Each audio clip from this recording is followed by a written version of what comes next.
कैसे हो तुम? सब बढ़िया। तो आज एक इम्पॉर्टेंट टॉपिक पे डिस्कस करते हैं, ठीक है? How to write effective statement of purpose. आप लोगों के कमेंट सेक्शन में आई थी कि भैया इसके ऊपर थोड़ा चर्चा की जाए, तो चलो आज का वीडियो सब इसी पे डिस्कस करेंगे, ठीक है? तो समझ गए कितना कमेंट सेक्शन इंपॉर्टेंट होता है। तो ये है मेरा draft SOP for IIT Bombay, जिसमें मैंने पीएचडी और एमएस प्रोग्राम के लिए अप्लाई किया था। मैं तुम लोगों को वो ड्राइव लिंक भी शेयर कर दूंगा। सीधा का सीधा फॉर्मेट यही रहेगा, ठीक है? तो एक एक करके हम डिस्कस करते हैं।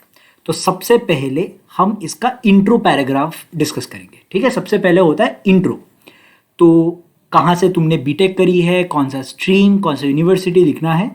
और ये लिखना है क्योंकि at the end of the day ये एक रिसर्च प्रोफाइल है, राइट? एमएस एमटेक आर, तो तुम्हें लिखना ज़रूरी है कि तुमने कौन कौन से सब्जेक्ट्स पढ़े थे और तुम्हारा इंटरेस्ट किन किन सब्जेक्ट्स में था, ठीक है?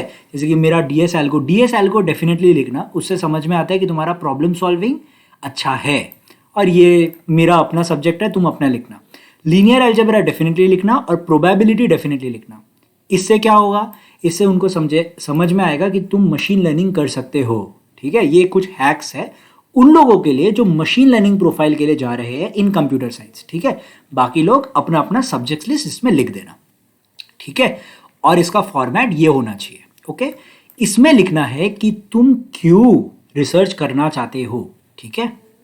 अब नेक्स्ट पैराग्राफ में तुम्हें अपना बीटेक प्रोजेक्ट लिखना है। बीटेक प्रोजेक्ट के बारे में ज़्यादा लिखने की ज़रूरत नहीं है, जस्ट एक छोटा मोटा ब्रीफ भी कर दोगे तो भी बहुत है, ओके? तो एक रिसर्च पेपर अगर तुमने लिखा है तो बहुत बढ़िया, उससे एक इम्प्रेशन पड़ जाता है। बट यार ज़रूरी नहीं है, क्योंकि देखो at the end of the day मेरे 14 बैकलॉग्स थे, घंटा मैंने कोई रिसर्च पेपर लिखी थी जो पब्लिश हुआ था, ठीक है? तो उससे कोई फ़र्क नहीं पड़ता है। मैं 14 इंटरव्यूज़ में अप्लाई किया था, उसमें से 13 हो गए थे बिना कोई रिसर्च एक्सपीरियंस के, ठीक है? सो कमिंग बैक टू एक बंदे ने कमेंट सेक्शन में पूछा था, भैया क्या रिसर्च प्रोफाइल इंपॉर्टेंट होती है? देखो इतना इंपॉर्टेंट तो नहीं होती, बट अगर हो तो बेहतर है। बिना रिसर्च के भी अगर तुम्हारे कोर कंप्यूटर साइंस स्ट्रांग है या कोर सब्जेक्ट्स स्ट्रांग है तो निकल जाएगा। Got it? अब ये दो पैराग्राफ्स हो गए सेकेंड पैराग्राफ में बीटेक प्रोजेक्ट। थर्ड पैराग्राफ में तुम्हें ये लिखना है कि तुम फॉर एग्जाम्पल जिस स्पेशलाइजेशन के लिए अप्लाई कर रहे हो ना, तो उस स्पेशलाइजेशन में क्या तुमने कोई प्रोजेक्ट्स बनाई है, क्या तुम्हारा कोई प्रैक्टिकल हैंड ऑन एक्सपीरियंस है उस पर्टिकुलर स्पेशलाइजेशन में। अगर है तो लिखो।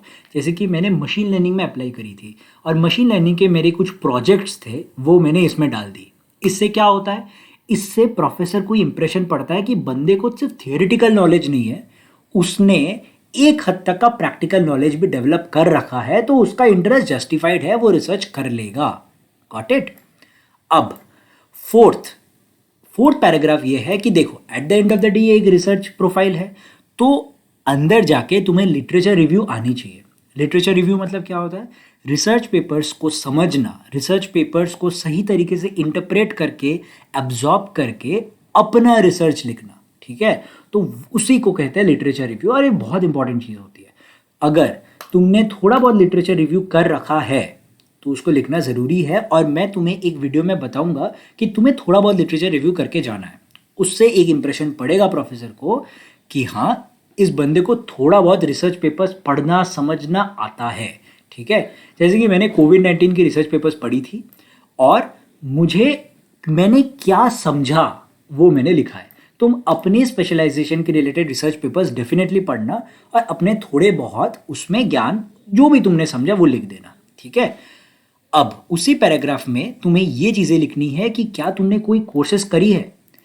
एनपीटीएल की अगर कोर्सेज करी है तो उसको डेफिनेटली लिखना। अगर नहीं भी करी है ना तो भी लिख लेना, थोड़ा बहुत कर लेना। उससे क्या है, एक इंप्रेशन पड़ जाएगा, क्योंकि देखो एनपीटीएल तो आईआईटीज का ही है ना, तो एक हद तक इंप्रेशन पड़ जाता है। जैसे कि मैंने ऑनलाइन कोर्स करी थी पाइथन से आईआईटी कानपुर से, तो मैंने वो लिख डाली, ठीक है?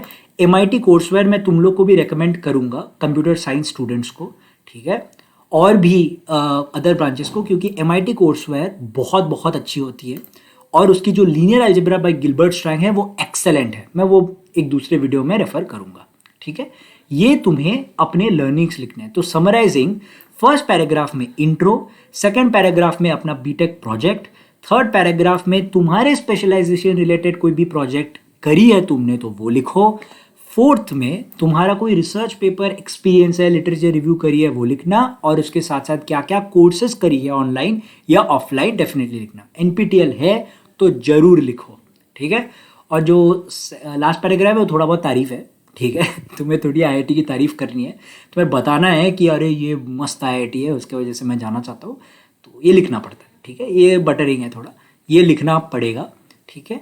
और बहुत बहुत इंपॉर्टेंट चीज़ है कि तुम्हें प्रोफेसर्स के नाम लिखने पड़ेंगे। मैंने प्रीवियस वीडियो में कहा था कि you have to go through the website, ठीक है। आईआईटी वेबसाइट, डिपार्टमेंट वेबसाइट को जाके स्टडी करनी है और प्रोफेसर्स आइडेंटिफाई करना है, उन प्रोफेसर्स जो तुम्हारे स्पेशलाइजेशन पे काम कर रहे हैं, ठीक है। जैसे कि मैंने आइडेंटिफाई किया था डॉक्टर पुष्पक भट्टाचार्य एंड सुयश पिवाते, ये मेरा अपना दोनों फेवरेट थे क्योंकि उनका जो काम था वो मेरे स्पेशलाइजेशन के अकॉर्डिंग चल रहा था, like NLP and medical imaging and.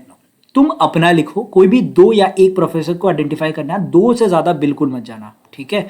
और फॉर्मेट यही रखना, ठीक है। लिखना कि उन प्रोफेसर्स का कौन सा वर्क है जिससे तुम इंस्पायर्ड हो और कैसे तुम कंट्रीब्यूट कर सकते हो, उससे एक बहुत अच्छा वो गिरेगा, तुम्हारा इंप्रेशन गिरेगा, ठीक है। बाकी फॉर्मेट यही है, ठीक है। तो उसको कॉन्साइज रखना। स्टेटमेंट ऑफ पर्पस देखो का मोटा मोटा यही होता है। मैं तुम्हें डिफरेंसेस बता देता हूँ between a statement of purpose and a resume. Resume का मतलब ये होता है कि तुम अपनी सारी चीज़ें बहुत प्रोफेशनली और टेक्निकली लिख रहे हो।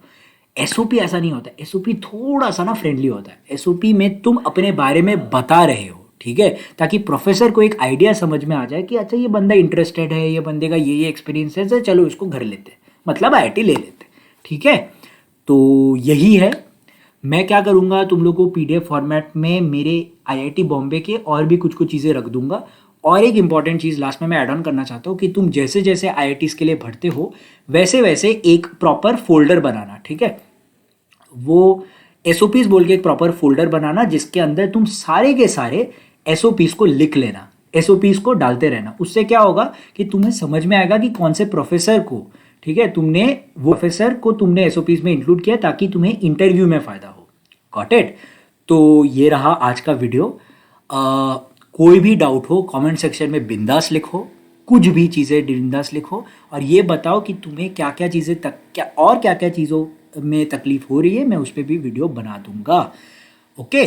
और इस चैनल को सब्सक्राइब करो ताकि ये ज़्यादातर लोगों तक पहुँचे और हम उन बंदों को मदद कर सके फ्री में, ताकि ज़्यादा से ज़्यादा लोग अच्छे से अच्छे कॉलेजेस में पहुँच सके, ठीक है। That's the mission. तो इसी जज्बातों के साथ आज का कार्यक्रम यहीं पे समाप्त किया जाता है, ठीक है। और कमेंट सेक्शन में अपने व्यूज़ बताओ एंड मुझे इंस्टाग्राम और लिंक्डइन में फॉलो करो ताकि जो भी जितनी भी अपॉर्चुनिटीज़ आ रही है ना मैं सब तुमको बता सकूँ, ठीक है। तो चलो बाय।